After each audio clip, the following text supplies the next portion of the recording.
Good evening, this is Yuwei and welcome back to the Bedtime Stories. Today I'm going to read you the tale of Squirrel Nutkin, written and illustrated by Beatrix Potter. This is a tale about a tale that belonged to a little red squirrel, and his name was Nutkin. He had a brother called Tinkleberry and a great many cousins. They lived in a wood at the edge of a lake. In the middle of the lake, there is an island covered with trees and nut bushes, and amongst those trees stands a hollow oak tree, which is the house of an owl, who is called Old Brown. One autumn, when the nuts were ripe, and the leaves on the hazel bushes were golden and green, Nutkin and Tinkleberry and all the other little squirrels came out of the wood and down to the edge of the lake. They made little rafts out of twigs, and they paddled away over the water to our island to gather nuts. Each squirrel had a little sack and a large oar, and spread out his tail for a sail. They also took with them an offering of 3 fat mice as a present for Old Brown, and put them down upon his doorstep. Then Twinkleberry and the other little squirrels each made a low bow and said politely, "Old Mr. Brown, will you favor us with permission to gather nuts upon your island?" But Nutkin was excessively impertinent in his manners. He bobbed up and down like a little red cherry, singing, riddle me, road toad toad, a little wee man in a red coat, a staff in his hand and a stone in his throat. If you'll tell me this riddle, I'll give you a groat. Now this riddle is as old as the hills. Mr. Brown paid no attention whatever to Nutkin. He shut his eyes obstinately and went to sleep. The squirrels filled their little sacks with nuts and sailed away home in the evening. But next morning they all came back again to our island, and Twinkleberry and the others brought a fine fat mole and laid it on the stone in front of Old Brown's doorway, and said, "Mr. Brown, will you favor us with your gracious permission to gather some more nuts?"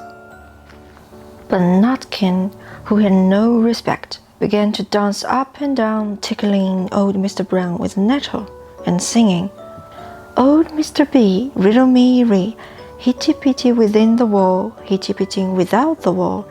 If you touch hitty-pitty, hitty-pitty will bite you." Mr. Brown woke up suddenly and carried the mole into his house. He shut the door in Nutkin's face.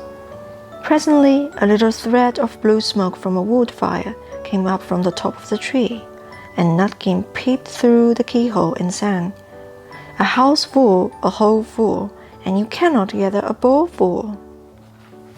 The squirrels searched for nuts all over the island and filled their little sacks, but Nutkin gathered oak apples, yellow and scarlet, and sat upon the beech stump playing marbles and watching the door of old Mr. Brown. On the 3rd day, the squirrels got up very early and went fishing. They caught 7 fat minnows as a present for Old Brown. They paddled over the lake and landed under the crooked chestnut tree on our island. Twinkleberry and 6 other little squirrels each carried a fat minnow. But Nutkin, who had no nice manners, brought no present at all. He ran in front singing, "The man in the wilderness said to me, 'How many strawberries grow in the sea?' I answered him as I thought good, 'As many red herrings as grow in the wood.'" But old Mr. Brown took no interest in riddles, not even when the answer was provided for him. On the 4th day, the squirrels brought a present of 6 fat beetles, which was as good as plums in plum pudding for Old Brown. Each beetle was wrapped up carefully in a dog leaf, fastened with a pine needle pin. But Nutkin sang as rudely as ever, "Old Mr. B, riddle me ree, flower of England, fruit of Spain, met together in a shower of rain, put in a bag, tied round with a string. If you tell me this riddle, I'll give you a ring." which was ridiculous of Nutkin because he had not got any ring to give to Old Brown. The other squirrels hunted up and down the nut bushes, but Nutkin gathered robin's pin cushions off a briar bush and stuck them full of pine needle pins. On the 5th day, the squirrels brought a present of wild honey. It was so sweet and sticky that they licked their fingers as they put it down upon the stone. They had stolen it out of a bumblebee's nest on the tippity top of the hill. But Nutkin skipped up and down singing, "Hum-a-bum, buzz, buzz, hum-a-bum, buzz. As I went over Tipple-Time, I met a flock of bony swine, some yellow-necked, some yellow-backed.